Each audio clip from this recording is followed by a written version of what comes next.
ওই আপন মানুষগুলি, আপন রক্তগুলি, আমার আপন মানুষ, আপন রক্তগুলি বলে আমি নাকি সব টাকা পয়সা বউর পিছে, সন্তানের পিছে দামিও গহনা আর দামিও শাড়ি কাপড় কিনে দামিও দামিও খাবার খেয়ে সব শেষ করে ফেলাই।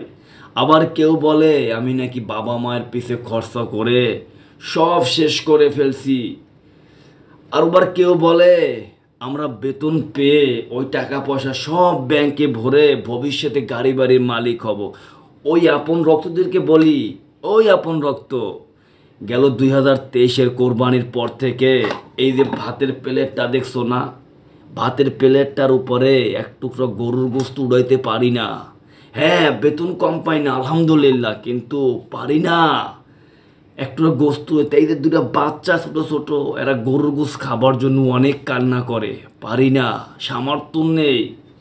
আরে মাস গেলে তো তোমাদের জন্যই সব খরচা করি, নিজের জন্য একটা গ্যাসের বড়ি কিনে খাবো। এই গ্যাসের বড়িটা কিনে খাবারও টাকা থাকে না পুরুষের। আরে এই পোশাক দেখছো না, এই পোশাক, এই পোশাক তো আমি এই চাকরির স্থলে আসার থেকে শুরু করে সেই পোশাকটা এখনো পরি। হ্যাঁ, পরিষ্কার করিনি। আরে সব তো সংসারের পিছিয়ে খরচা করি। মাস শেষ হলে একটা তালিকা তৈরি হয়, বেতন ঢোকার আগে অ্যাকাউন্টে একটা তালিকা তৈরি হয়। ওই তালিকাটায় পুরুষের গ্যাসের বড়ি খাবার নাম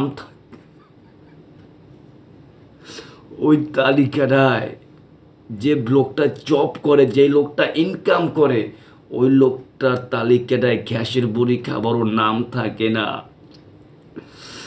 গ্যাসের বড়ি খাওয়ার নাম থাকে না। তাহলে ওই লোকটা কিভাবে জমাইলো ব্যাংকে, কিভাবে ব্যাংকে গাড়ি বাড়ি করার জন্য টাকা করলো? আরে পুরুষের লাস্টে একটা ফুল স্টপ তৈরি হয়, পুরুষ কর্ম করতে করতে মরে যায়, কিন্তু লাস্টে একটা ফুল স্টপ তৈরি হয়। হায় রে জীবন, এই জীবনটা কেন তৈরি হলো? আরে পুরুষকেই বাইসা নিল এই জীবনটা রে।